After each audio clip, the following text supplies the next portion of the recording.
Pues Iván, cuando quieras, porque sabemos que se han dado muchos tipos de historias en los aviones, cosas que además mucha gente desconoce. No solamente de fantasmas, tenemos desapariciones de aviones, tenemos aviones que se aparecen, es decir, hay muchísima casuística dentro del mundo de la aviación vinculada al tema del misterio, ¿no es cierto? Así es.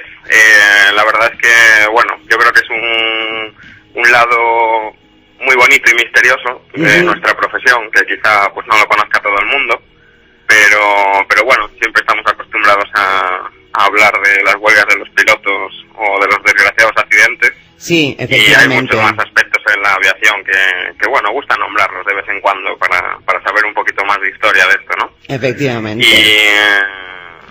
Y nada, yo creo que es muy interesante. Hasta cualquiera que incluso no le guste la aviación, yo creo que le puede interesar bastante el tema. Bueno, pues creo que tienes algún que otro caso por ahí que contarnos.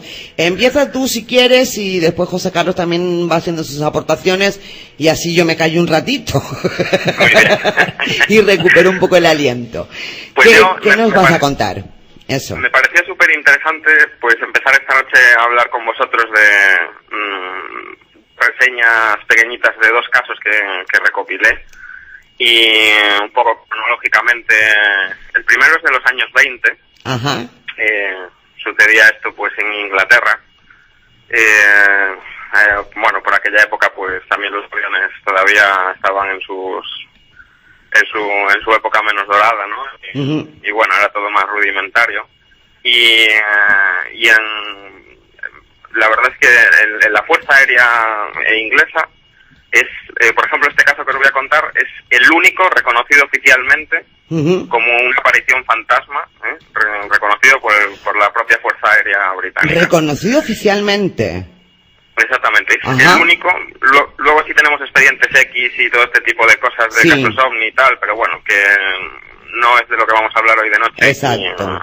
Y es el único hecho oficial, pues, de una aparición fantasmal reconocida por ellos, que ya suele ser bastante difícil que reconozcan algo, ¿no? Sí. Y esto, pues bueno, se trataba de un aviador que se llamaba Desmond Arthur, sí. Que era teniente del Royal Flying Corps, de los cuerpos aéreos ingleses, y este hombre, pues se mató en un accidente de avión en los años 20, y tras mucha investigación, pues se llegó a la conclusión en el informe oficial que la culpa había sido de él.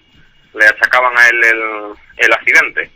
Y me hizo mucha gracia porque en el informe oficial del accidente sale una frase escueta y clara que pone: la culpa es del piloto por bruto. La culpa es del piloto por... Así.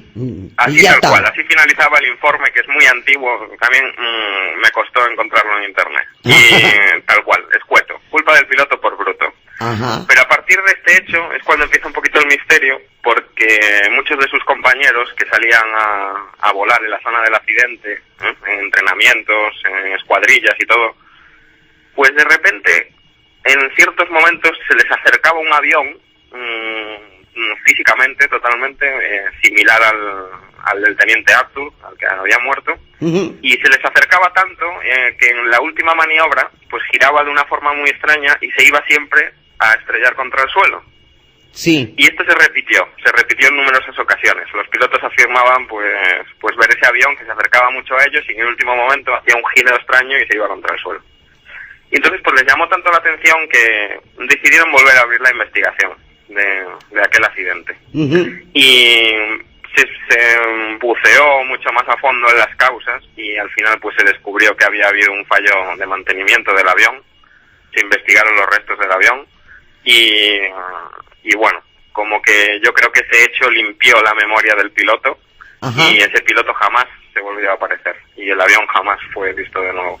Qué curioso, es decir, que una vez que se rectifica, por decirlo de alguna manera, el informe, se deja de producir el hecho, ¿no? Sí, se llega a la investigación, pues se llega a una conclusión, es que al final había habido pues un fallo de mantenimiento del avión. Y bueno, como esa persona, pues yo creo que ya descansó tranquila y demostró realmente que no tenía culpa. Claro, es que realmente si nos fijamos en sucesos de tipo fantasmal, incluso en otras cosas que no tengan que ver con los aviones, muchas veces ocurre que aparentemente y supuestamente estos espíritus, estos fantasmas se aparecen precisamente para que quede claro algo, para solucionar algún problema, para algo que ha quedado mal hecho o sin hacer, para que eso se haga. O sea que aquí se está dando, vamos, es un caso típico de aparición fantasmal que desaparece una vez que se ha solucionado lo que ese supuesto fantasma quería que se solucionara. Sí, es exactamente como si esa persona pues se quedara incómoda, ¿no? Y Sí. de alguna manera pues viene desde quién sabe dónde Exacto. a acabar pues algo que no había acabado en la otra vida, digamos, ¿no? Que no Y había en este caso, acabado. pues le achacaban una culpa que jamás tuvo y se demostró.